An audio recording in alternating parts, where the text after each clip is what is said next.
Namaskara. So Krishna, last time, last 2 times I would say, if not more, you've been touching upon a particular point which is very interesting to me, because that is where I think the whole departure between, in my view, that is Advaita, Advaita, Vishisha, all those things come. Why? Because everybody thinks, everybody is based on the same Prasthanatra. Everybody is based on Vedas, Upanishads, Brahma Sutras, Bhagavad Gita. They're not going to base on anything outward. Then, having the same text, why people came with a different flavors of the truth, if not different word truth, is a very interesting conversation. Particularly, you kept mentioning Shastrartha Yukta Anubhava is the pramana.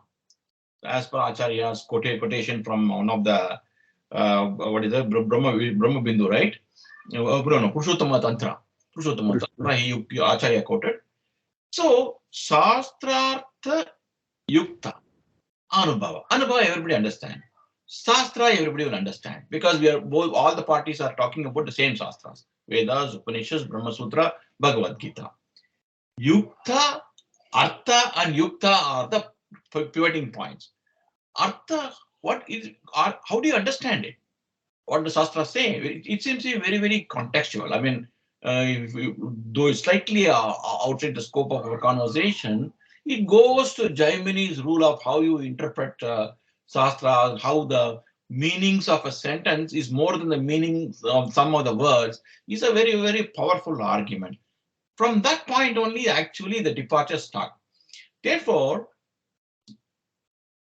would you like to say, clarify or discuss, or shall we say explain, why should we accept Srimad Acharya's Artha and Yukta? Why should we accept it? Why not Shankara's? In what way Shankara's interpretation of Vedas or Brahma Sutra inferior, or I don't want to say inferior in any words, disagreeable, let us put it that way. Some people agree, some don't disagree. Why? Do you have any strong argument to say why should we accept Shrimad Ananda Theertha Muni's interpretations of Vedas, Upanishads, Brahma Sutra, and Bhagavad Gita is more acceptable? Would you like to go that? Or I don't want to interrupt your flow, but I think this is very important, because this will explain quite a lot of differences. Okay. Let's begin. Sri Gurubhyo Namaha Hari Om. Narasimha Akhilajnana Matadvanta Divakaraha Jayatyamitu Sajnana Suvishaktivayonidhi Abhramam Bhangarahitam Ajadam Vimalam Sada Ananda Theerthamutulam Bhaje Tapatrayapaham Apadamauliparyandam Gurunam Akritim Smaret Tena Vignaha Pranashyanti Siddhyanti Cha Manorathaha. Sri Gurubhyo Namaha Hari Om.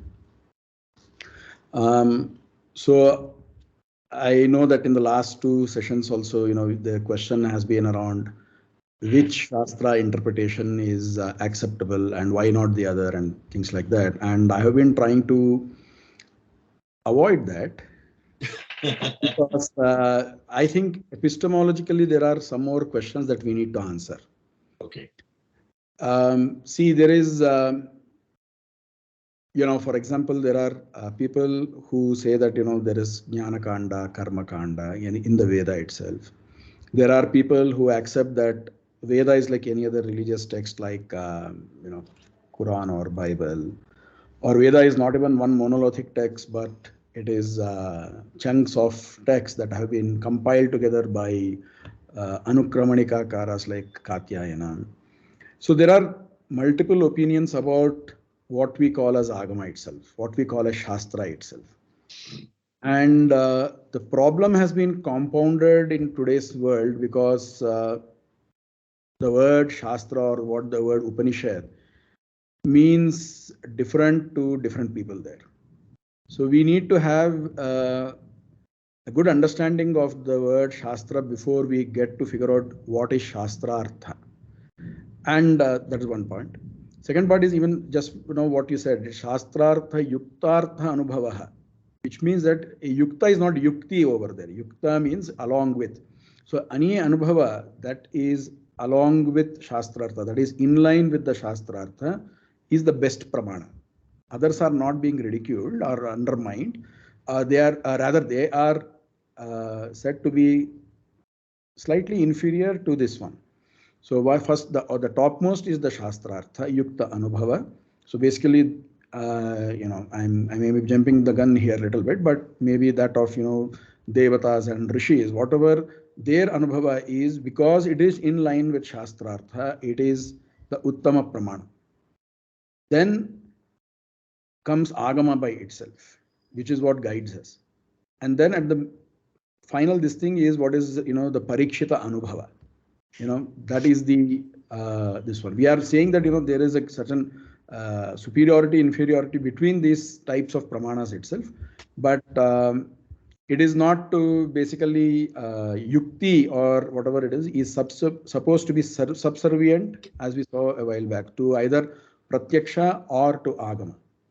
So when you say shastrartha yukta anubhava, it is basically anubhava that is in line with shastrartha. So we use that thing to reject the Advaita experiences as the final this one and so on and so forth. I will before we go into whatever I wanted to talk about today, there is another issue which which I will very briefly touch upon. Please let it pass, because that is going to be the point of contention in subsequent sessions, right? Which is that we will not, let's say we do not, it's not about Adi Shankara's view or anybody's view. If you remember my slides, right, we said that epistemologically, whichever source of knowledge we take, whether it is scripture 1, scripture 2, or scripture plus anumana, or just pratyaksha, whatever it is, it has to be in line with, aligned with whatever is there with Sakshi's experience so far. Anything that questions that is straight away ruled out. So it's not just Adi Shankara's, or Shankara, the Advaitic thing. We reject the Bauddha Mata also for the same reason. It is told by none other than we ourselves, right? Consider Buddha as an avatar of Vishnu. But we reject his views because it is not Pramanika. Can you imagine that? Can you imagine any other religion in the world which has that kind of critical analysis and defined its acceptability based on the alignment with the scripture? Usually we do that. And when it comes to that, even Advaita or Advaitins and Dvaitins are together in that matter. We both reject the Bauddha view. Visishta Advaitins don't even consider him as an avatar of Vishnu, therefore they don't come into the play there. But other people we reject it because it is not Pramanika. So it's a very important thing. So it is not about rejecting Shastrartha of Shankaracharya. It is because it is against Sakshi. Let me share my screen. I think we will just start from there, and then it will slowly lead to whatever I wanted to talk about. Just give me a minute. I need to still figure out. Okay, there we are. Let me share my screen. Yes, please.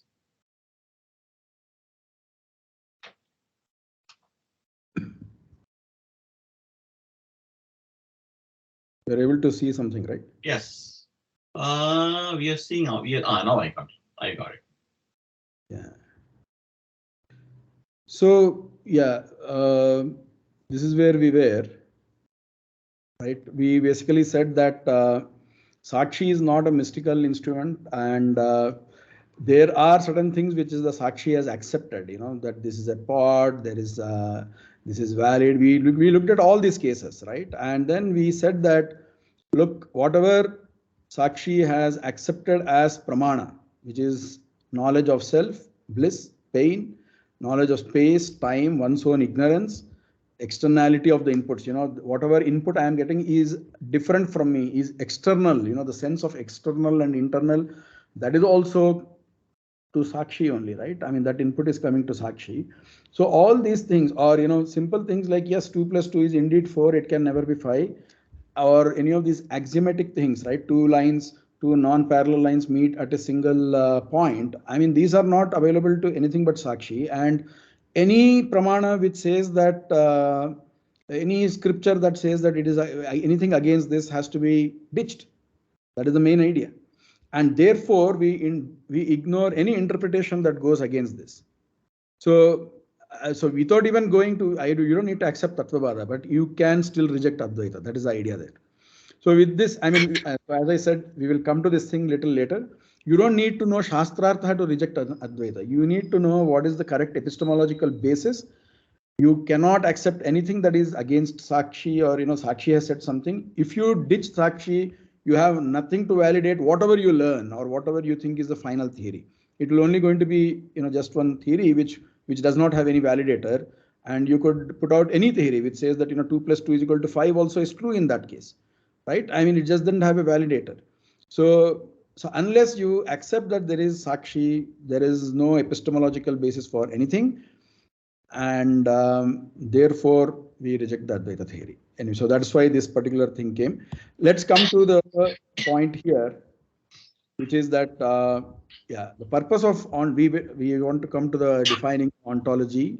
The main idea is that these things have to be accepted as real, and without that, it is going to be any ontology is going to be tough. That is is going to be baseless.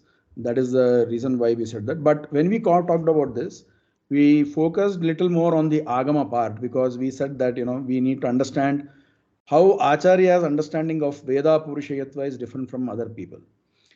This is not just theoretical. I mean, okay, maybe it is theoretical to many people, but I feel that this is one of the key points where Acharya's divergence or difference from others is important as to how he accepts anything or he rejects anything only after very, very, very critical analysis. Okay, and I think that's a point which we need to, so without having enough appreciation for Acharya, it is difficult to understand his own theory actually. And even if you may start with a blank slate, but when you keep seeing all of his texts, right, the consistency or the criticality of his observations are impeccable. It is like you cannot ignore them, and that's why you need to appreciate all his places of divergence, and there are many of them actually. And these are the things which which have caught my eye in the few years of my study. But I am sure that there are people with much more keenness, or they can identify many more. So we said that basically the difference was other people say that kartuh asmaranat. Okay, the author has been forgotten, therefore apaurushaya, Veda is apaurushaya, it doesn't have any author. Whereas we say that there are multiple independent sources of unauthoredness, which is what is called as akartrukatva prasiddhi, and that is the reason why Veda is apaurushaya. Now the question is, we said that okay, apaurushaya, all this is good, but essentially all of this itself, right, whether it be this or this, it is just an figment of imagination, right? I mean, at the end of it, when I see any statement around me, they all have some or the other author. You may have proverbs and folklore which do not have where the author is not known, but you cannot say that there is no author at all. That is going to be very, very, it is impossible. That's what a modern objection against that would be. To which we said that, okay, so how do you even know that all statements have authors? So there are 3 pramanas again there also. Either, you have been receiving an unbroken tradition of people telling you that, look, all statements have authors, or basically composers, or all texts have composers, or you have pratyaksha. You are seeing that everybody is making statements based on their own pratyaksha, or whatever there is an author for all of them. Or finally, you say that there is anumana. I have, if X, then Y. That is a structure of X implies Y. That is a structure of an anumana. So there is some X which implies that all statements have authored. So one of these 3 pramanas should be there to say that all statements have authors. So which one of them is it? So if you look at that further, it cannot be pratyaksha at the end of the day, right? For example, what does authoring really mean? Okay, if you think of that, it is to basically communicate an idea using a certain sequence of characters or words, right? I mean, in modern theory, it is very simple. Each of those characters are nothing but a symbol, right? I mean, so there's a sequence of symbols that you are communicating, and those symbols represent certain objects, and a sentence communicates that a particular meaning, and that meaning is what an author is putting together. Whether it is valid or invalid is the next question. But that is what is the meaning of authoring. It is to put, it is to arrange the sequence of those words or those symbols. Now, with that, if you see, does Pratyaksha tell you that every author, every sentence has an author? Not necessarily, right? I mean, how do you basically, I could write down, Janaganamana in front of you. Does Pratyaksha tell you that it is authored by me? It is not authored by me. I am just copying what somebody else has done. Now, the same thing goes for Anumana also. There is nothing which tells you that, this statement, there is nothing. For example, if let's look at this kind of, to bring out a contrast, right? If there is a circle, it has a shape, right? This particular inference is independent of this one. The very circleness is a shape there. So this is an inference. Or every, anything that has shape, every circle is not a square. This is also a particular inference. Or wherever there is fire, there is wherever there is smoke, there is fire. This is the nature of inference. So there is nothing which tells you that, if there is a statement, it has an author. I mean, there needs to be some sort of relationship which is pre-agreed upon. We are here questioning what is your pramana, right? So here also, when you ask if it is an anumana by itself, on what is the basis of this anumana, right? So basis is, okay, wherever I have seen a sentence, I have seen an author. Again, that is same as the very inference that we are questioning. So it cannot be an independent, it has to be an independent anumana. What is that? So then what is the third possibility? It is none of these three things work out at the end of the day. So you have to say, look, there is both those things work out. It's not purely one of those two things. Wherever I am composing, right? I am composing a statement. Let's say, I am speaking with Padmanabhan or you. So that is the statements I have composed. I know that I have not copied from anywhere else, but this particular statement is composed by me. So if you leave out this thing, right? For example, if I say Hail Hitler, or that may not be a politically correct one, but let's take any other sentence, Janaganamana itself, right? How do I know that this is an authored statement? Prasiddhi is the only proof. Or the good that all men do is something forgotten. And there are some statements like this. They are pretty so-called popular. So popularity or prasiddhi is basically the proof that all statements have authors. Now the same prasiddhi tells you, right, that Veda does not have an author. So we should take that prasiddhi. Basically, when you say prasiddhi here, we are talking about multiple independent sources of unauthoredness. And this is a reason which is given only by Shrimad Acharya. No other Acharya has taken this one. And to my mind, this is the only potential or possible reason as to how we can accept unauthoredness. In fact, Sri Jayatirtha, he expands much more on this. And basically, nobody has, there are some, to be very honest, there are some corners in, or there are some people in Tattva Vaada who are somewhat tolerant of this one also. Kartuh Asmaranat, my own teacher, Narayana Panditacharya, they are little tolerant of this. But I have to respectfully disagree and then say that, this is the only true, whatever I'm highlighting here, right? Whatever Acharya has explicitly mentioned, that is the only possible hetu or reason by which you can establish apaurishayatva. And that is what Acharya has truly done. And there is no other mechanism to do that.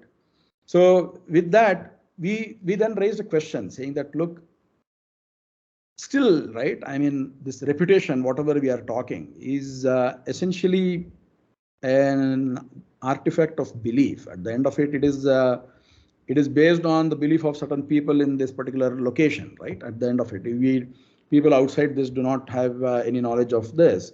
Outside India or Bharat Desha do not have any knowledge of this. So it still seems like a figment of imagination, right? There have been many things that have been wrong, but they have had enough there have been independent sources of that, right? For example, people believed that Earth was flat or something like that till a particular point. So how is it any different? So again, my question there also would be, look, in cases of people, or there being a widespread wrong belief, we are not talking about widespread any wrong belief over here. We are talking about simple an artifact which is passed orally from person X to person Y, therefore from generation 1 to generation 2. We are talking about that. So the case of Earth's flatness is something that is not a true example here. Okay, any other belief system is not a true example here, because if you go to the original source, there is still belief over there. It is not multiple independent source. It is single independent source. For example, if you ask a Muslim or a Christian guy, or before that any other tradition that was out there, their belief eventually comes. It stops at accepting that their prophet or their saint, whoever they was, right? They had direct contact with some God or whatever we call there, and they had that communication coming in from there. That is a question, or that is an artifact of belief, and there is you have to just accept it on face, or as we do not accept it. Now, on the other hand, ours is unlike that. Ours is that there have been these Veda or whatever it is. It has multiple mantras and all these different types of text within them. Each of this mantra has a particular rishi. It is associated with a rishi and a chandas and a particular devata or multiple devatas over there. So there have been certain characteristics, and the Veda has been communicated from generation X to generation 1 to generation 2 using oral this thing, and there have always been the presence of this Vedic text over there. So then you may question, what does a rishi do? What is Rishi's role in that? Maybe he's the author. You are just trying to project him as a non-author, right? So the idea is that look, Rishi is indeed the very word Rishi. It comes from darshana, Rishihi. That is the meaning that's given in Nirukta also, and even in our this thing Rishagnane, in a person who sees things, or he basically he experiences the truth, and therefore he is called a rishi. And this rishi is what they particularly they see this thing. They see whatever they see, and then they record it. They record the exact text as is, and that text is passed down the generations. So you may say this is there may be multiple rishis across multiple geographies, but still fundamentally, is it not a belief on that particular rishi? Right? Are you able to hear me? Yes, I am very much able to hear you. I just muted because a lot of noise around me. So okay. Can I ask a question here? Yeah, please go ahead. This is clear that you are articulating that rishis quote unquote saw it or heard it, and which they codified it. Therefore, is the argument you're putting. If you replace the rishi with prophet, with Jesus Christ or Prophet Muhammad, it's the same. So why do you want to give more credence to a rishi but not to Jesus of Nazareth or the Prophet Muhammad of Arabia? Why not? I was coming to that. Okay, so that is the point, right? I do not have one rishi here for me. Okay. More importantly, let's say there is Vishwamitra, right, who has seen Gayatri Mantra. He says that, okay, now it is, the Vyakriti and the rest of it, right? Tat Savitra Varanyam, all of that put together is the Gayatri Mantra. Are we saying that the Gayatri Mantra was not known before Vishwamitra? It was indeed known. Yes. Okay, so that is an important point, right? So this is where you see it is very, very important to see the distinction between an Apaurishaya based system versus Paurushaya based system. You cannot create an Apaurishaya based system from a certain point in time. It has to be beginningless. Yes. Okay. So Acharya says this thing. In fact, he takes the same point. He says that, see, Veda akartrukatva prasiddhe. Then he takes up this point, Gudakartruka. If you think of, Gudakartruka, which is, anonymously authored. You cannot pass an anonymously authored text as an authorless text because it lacks parampara. Okay? It lacks parampara. So then the question is, okay, but even in your case, right, for the Swayam Pratibhata Veda, for whom you claim that, they have seen that particular mantra or, that particular text, it is the same there.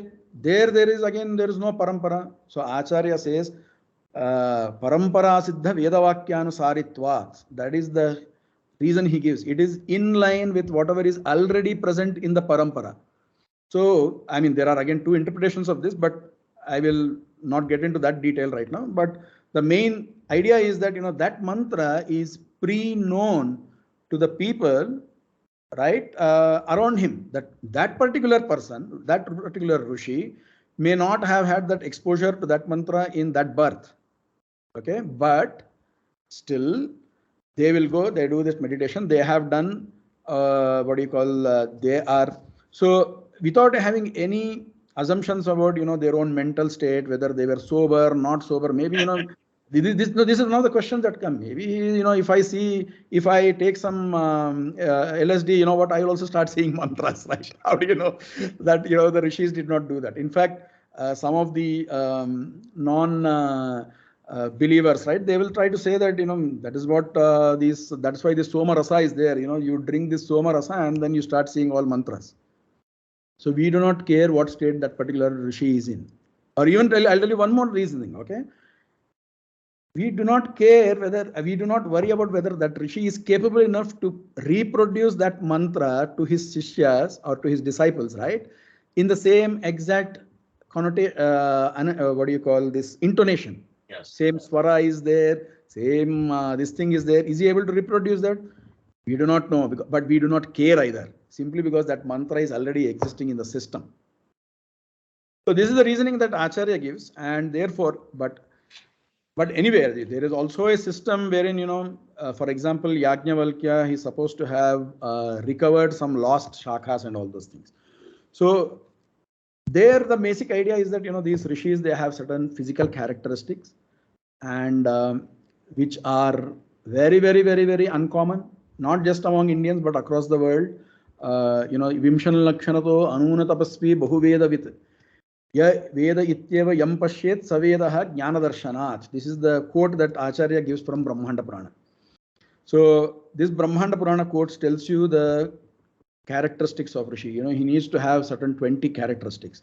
Our Shastras tell about 32 characteristics. He needs to have minimum of those 20, a minimum of 20 of those 32 being very explicitly available. And he should be anuna tapasvi. He should have extensive tapas. Bahu Vedavit, he should have early knowledge of a lot of Veda. And then whatever he sees as Veda, whatever he sees as unauthored, that becomes Veda because it is seen in case of state of true knowledge. Now the question is, on what is the basis on which you are accepting this Brahmanda Purana Vakya as Pramana? Right? So that is because, again, it is in line with the Veda. Why are you accepting the Veda? Because it is Apaurisheya. How do you know it is Apaurisheya? Because there is Akartrukatva Prasiddhi. Now the same Akartrukatva Prasiddhi is not there for one Rishi. We do not, sorry? So the same Akartrukatva Prasiddhi is not there for any other religious text over there. Therefore, we have to accept that Veda is the only text which give you this particular knowledge of Atindriya Padartha, which is anything that is beyond the sensory organs. Yes. Right. Now the point is that, people may say, look, at the end of it, and Acharya has given many other reasons. There are what you call as circumstantial evidence. There is a lot of that even for the Veda. For example, the word Shruti, right? It is called as Shruti. How will this thing come up, right? I mean, Shruti is basically that which has been heard, that has been not just orally passed. That is because it is the Rishi also some sort of, it is it is he has jnana darshana, and that's what he's telling others. Correct. So in fact, he says that Veda itself will give you proof of this. The sapashyati, there are many sentences where a rishi's darshana is itself is told over there. Correct. Now the question is, you are basically, this entire system is trying to hoodwink you. Maybe the rishi is truly the author, okay, and you are trying to convert that as a system of apaurishaya. We can get little more validity. There will be more acceptability if you say that this particular thing. So this is one of the arguments against apaurishaya. I mean, modern arguments again. But again, you have to question, why do you think it is why we are trying to hoodwink that? Again, it will come to the same point, because all statements have authors. So people who are stuck on this, if they are able to question that little more, there we will get more understanding of how you can detect exceptions in inductive reasoning, right? I will come to that slide again little later, but essentially what acharyas trying to say is that, look, the Veda has been always known to us, okay, and the rishi is only the person for it has manifested for the first time, and therefore he is potential. He can start a Shishya Parampara. I and you cannot. If somebody asks me, what, can you be the Rishi of Gayatri Mantra? I cannot claim that, because I do not, number one, have those 20 characteristics. And yeah, I mean, and other things. And therefore, I'm, there is no, so even if there is Parampara for Gayatri Mantra, and it is well known, I cannot claim to be a Rishi. Whereas if you say Vishwamitra can claim that he's a Rishi because he has had that darshana. Now the question is, how do you know any of this stuff? You are all making it up. This is a good story that you are putting it. Or I mean, even if I don't say all statements have authors, how do you even know that all Rishi is just replaying whatever he has seen, whatever has been revealed to him, right? So we will come to that question as how do you ascertain anything at all in history? That is the next point which we had to cover.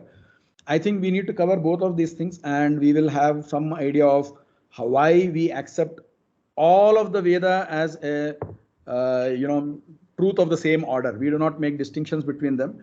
So that is another important interpretative principle which is going to be different from how Advaita or Mimamsa sees Veda versus how a Tattvavadin sees Veda. We will come to that. So here the main idea is that when you say all statements have authors, that is something what is called inductive reasoning, right? I see statement 1, text 2, text 3, then I say, okay, this, I generalize that thing, and then I say that, okay, this applies across all cases, right? For example, I see fire, smoke together in the kitchen, then in some other kitchen, in some other place, and therefore I generalize that, and then I say, okay, in that particular mountain also there is fire because I see smoke there. Though I don't see the fire directly, there is fire because smoke is there. This is the nature of inference. But this inference depends on certain inductive reasoning or generalization that we have done. And how do you identify exceptions there is an important exercise. People who are still stuck here need to conduct for themselves. I can tell some things, but eventually this is, apaurishayatva and all those things are, or Veda Pramanya, right, is something which is very, very individualistic. People need to get it internally for themselves, then only they will be able to appreciate this thing.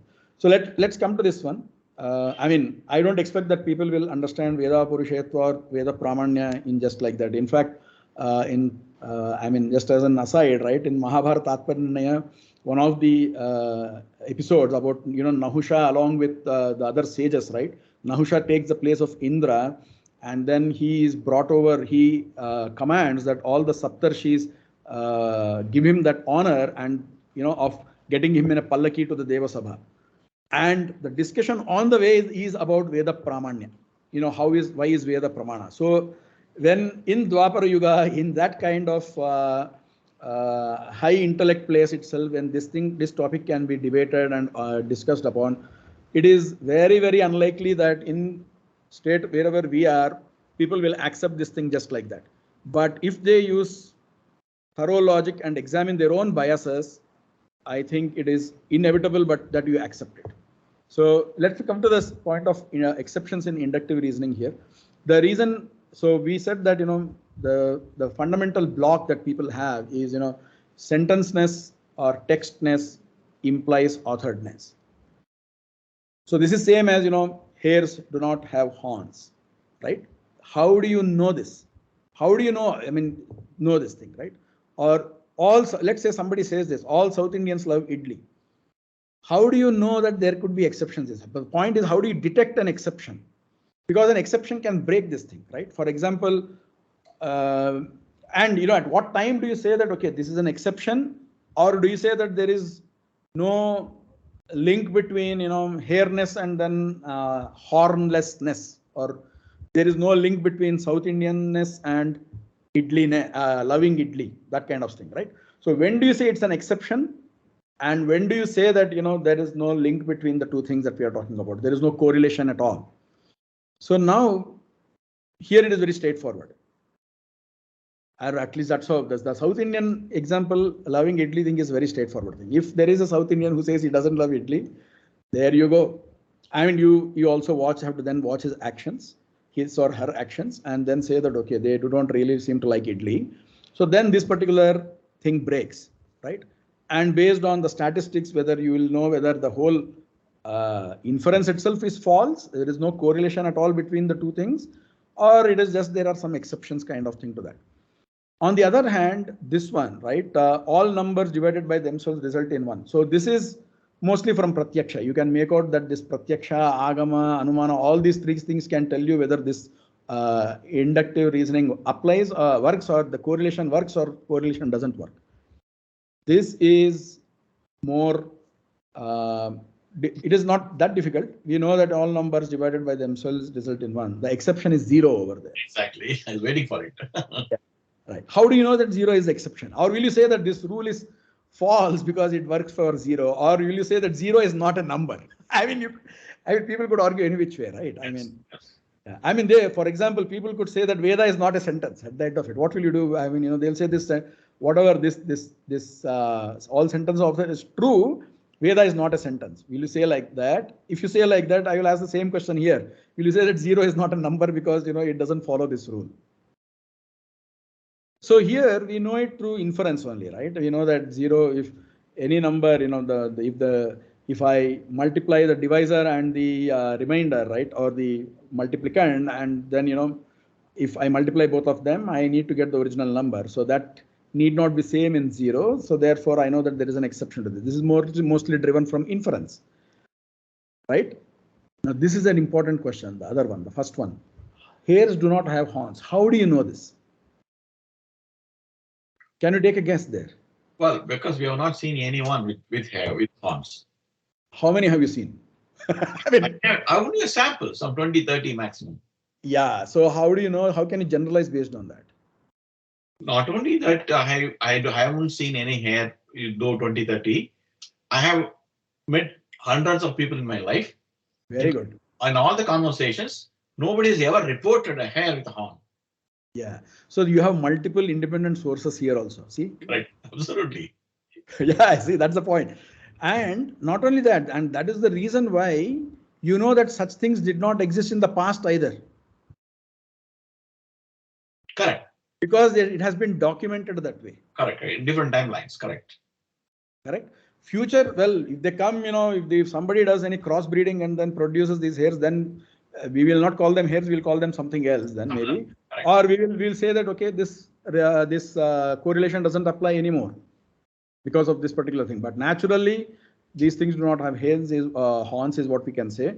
Or, say evolution itself takes a different turn and then these hairs also start developing horns, right? No problem in this argument though.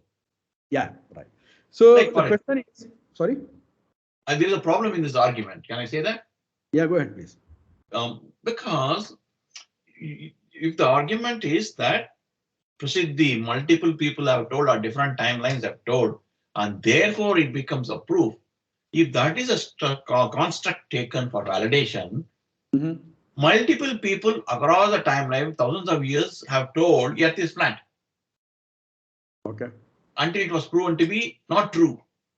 Yeah. So if you use the prasiddhi as a validation point, then spherical earth is not valid. I mean, Very good. isn't it? So yeah, I covered this thing just a while back. So the sphericalness of the earth, or the shape of earth versus sentence having an author, there is qualitative difference between the two. In what sense? At least when it comes to our line of reasoning here. The shape of earth is either inferable or available to pratyaksha. Okay. So there, multiple independent, this one may go wrong or it does, we don't care about it. On the other hand, okay, for example, same, I'll come to this thing again a little later. On the other hand, authoredness doesn't have anything else but prasiddhi. Okay, but whereas some person has to tell, okay, I wrote this thing, and then they would have done some sort of survey and then say, okay, this guy only has written this, or there is the potential plagiarism has to be rejected using only prasiddhi.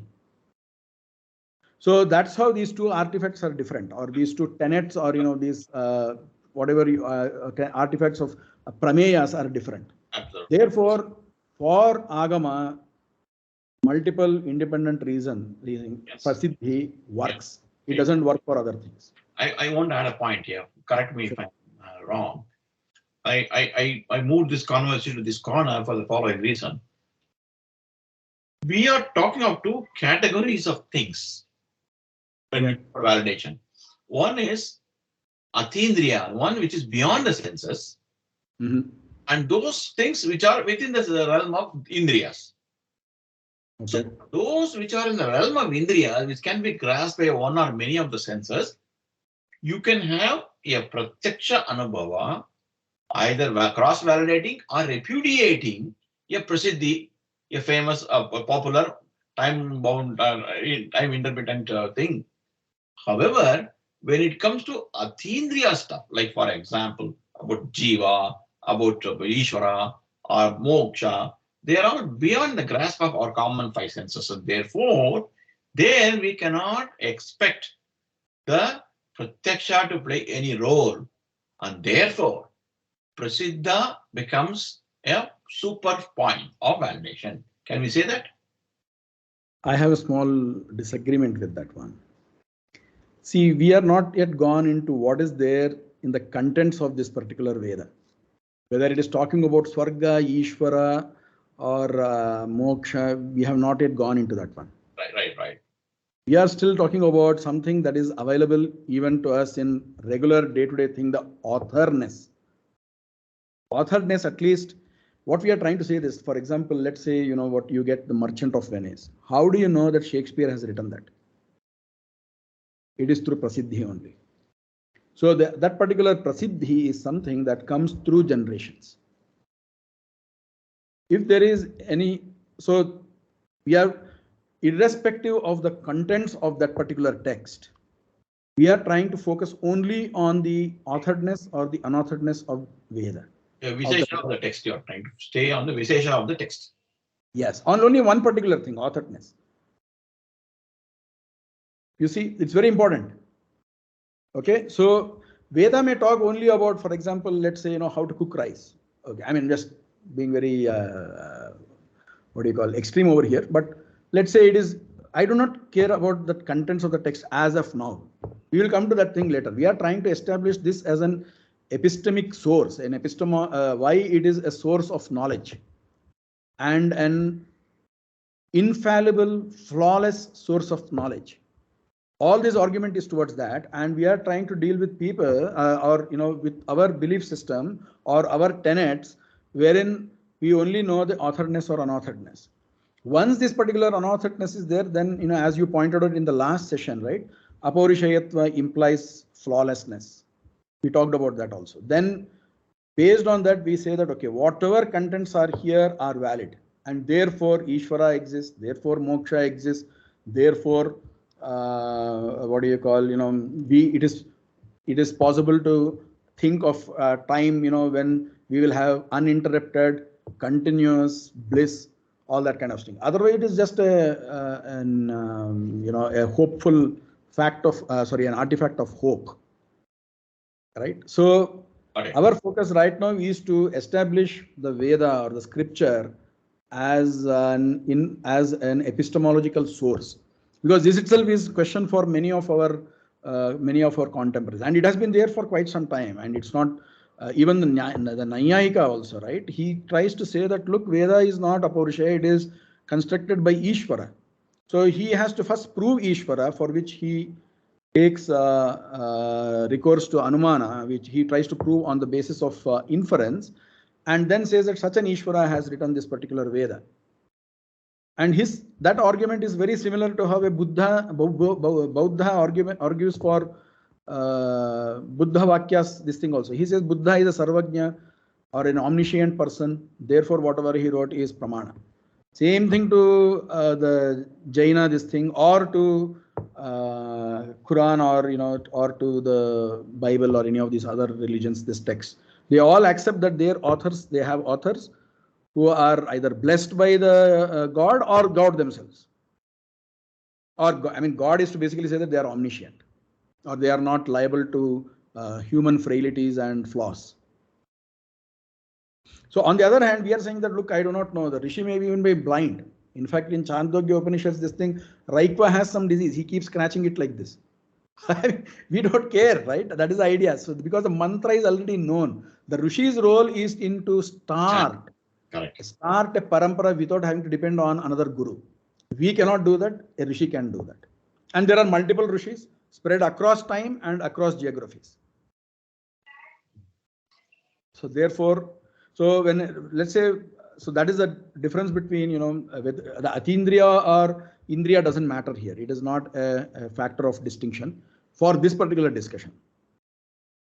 But that will become important in subsequent sessions that we will have.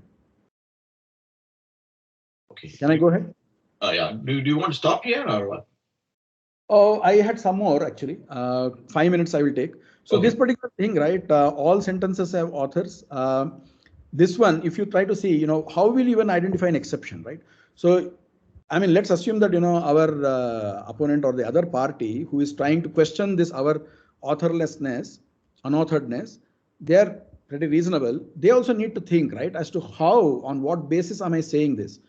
So my suggestion would be, if you read how Karl Popper tries to distinguish between pseudoscience and science, he says that falsifiability is one such thing. I have seen some of my friends say that, that is not, that need not be applied across the board. But I still feel that, at least this will give you a good start to questioning your own biases. I believe that, we all have biases, right? Confirmation bias. There, if you go to Wikipedia, there are some like 40 odd biases that people can have, or, in their line of reasoning. Now, we all have our biases. I think falsifiability is an important thing. The main idea of falsifiability is, if this were true, my hypothesis is false. People need to articulate that, and based on that, they need to put a hypothesis. And then they will be, they should accept that, okay, my hypothesis was wrong because my hypothesis has been falsified.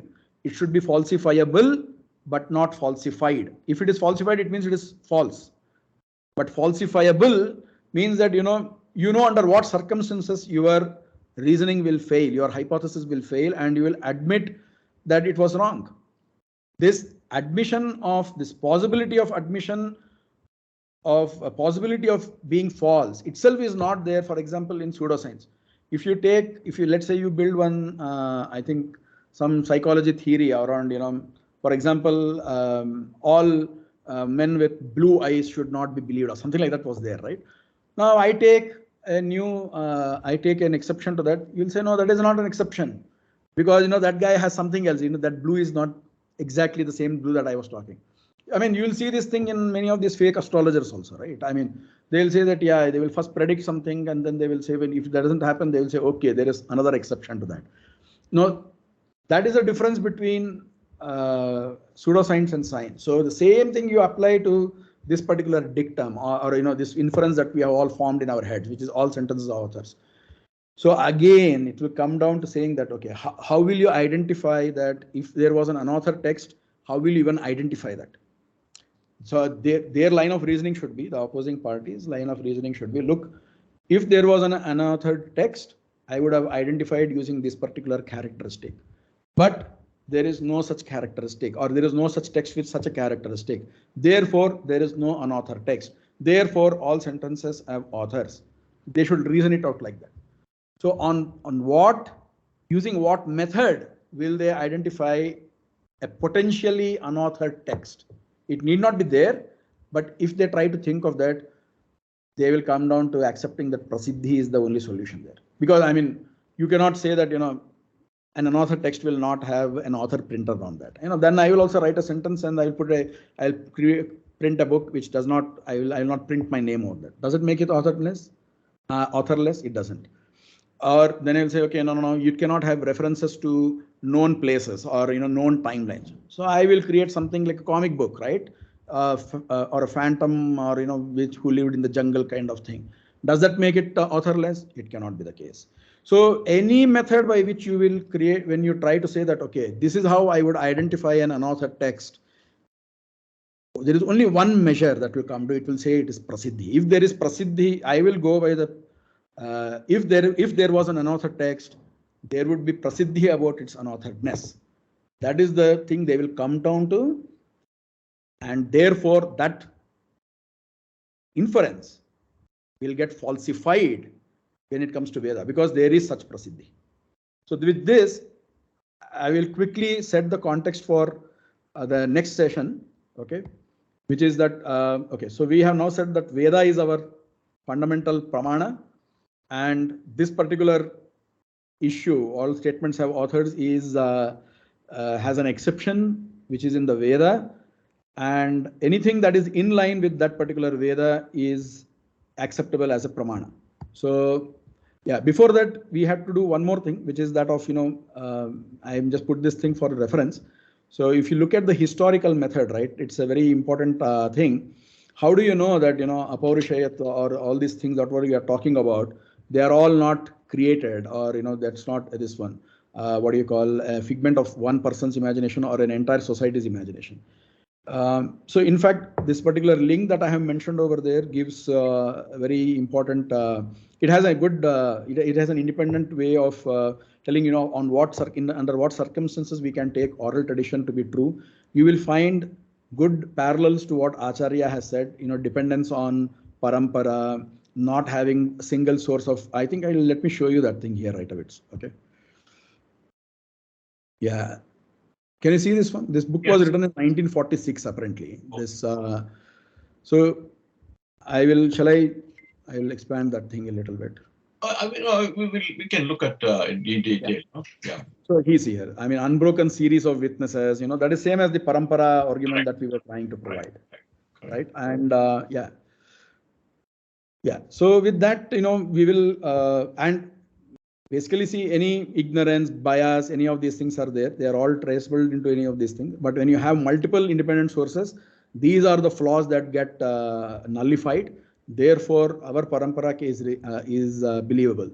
Now, if you know Richard Dawkins, right? He says that why he doesn't believe in a revealed tradition, any tradition that believes in revealed text kind of thing. He expects that all revealed text will have the same goal. So we do not take any such assumption. We believe that only ours is the revealed text, and it is naturally people will they will shout of bias or whatever over there. But when we examine the sources, you will know that okay, there are some artifacts of belief when it comes to either other religions or other cases of revealed text. In our this thing, there is no such belief. That's why Acharya says, Apaurishaya Angikarena Kinchit Kalpyam. There is nothing, not a single shred of belief involved over there. It is like a fact. It is a fact because it is based on, multiple sources of multiple independent sources. And therefore, you can go ahead with this. And these are the agamas that Acharya goes with. Rigadya Bharatam Chaiva Pancharatram Athakilam. Mula Ramayanam Chaiva Puranam Chaidaratmakam. So this is the definition of Shastra. I think let's go through this in the next session. Now that we have established that of the Veda, we will go through this. I think the discussion, we need to have more discussion on which Upanishads are accepted, which are not accepted. All these things are important, especially in today's world. Then we will come down to ontology. Okay, yes. The plan for next session.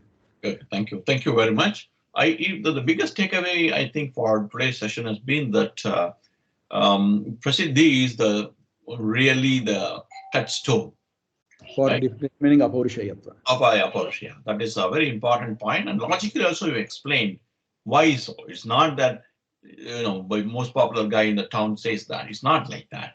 Very logically you explained. I really like the way you're trying to build. First of all, establishing the syllogism, as it were. What are the boundary conditions? What is a text? When will I take a text as authoritative? What are the means of coming to a conclusion? And more importantly, how do I validate the conclusion? So these are some of the things which you call it as a epistemology, which is not a word which many people will recognize. So I am trying to explain in common language. The logic being, without going into concepts and ideas, which is not something which we deal with day to day, like moksha, etc. They're not something which we need day to day. Before you even go there, you want to establish certain ground, as it were, so that when you start bringing about those concepts, people find a continuity of definitions and acceptance. That's I think you are building to that. For a long time, I used to think the other way around. Ontology I thought was very important because I thought that first you declare these are a set of concepts with which I'm going to define everything I see, and then say what is the experience I get thereof and what is the knowledge I get from them. As epistemology follows ontology is the way I used to think like that. Like you said, what the hell you're saying? That is the starting point I thought.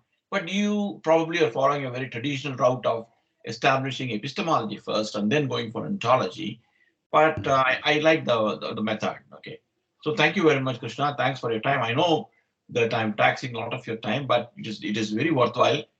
There are a lot of people who, when I say a lot in this kind of topics, even if 20 people see, it's a lot, frankly speaking. Seeing, and they're sending messages also among themselves. They're debating. If you look at in Madhva forum, you can see that, right? Among themselves, they're debating. Okay, I'm consciously not responding to any of it for two reasons. One is, if this is triggering debate among the readers, let them debate. That is number one. And number two, you are the author, not me. So you should respond, not me. And that is another reason. And third, unwritten, rather, everybody knows that is that at least the old members of the Madhva Forum know very well is that I ride two horses. Therefore, anything I say will always come with a tinge of Advaita in it. Yeah. Therefore, I don't want that. I want this to be a pure conversation of Tattva Vaada, nothing but Tattva Vaada. Okay.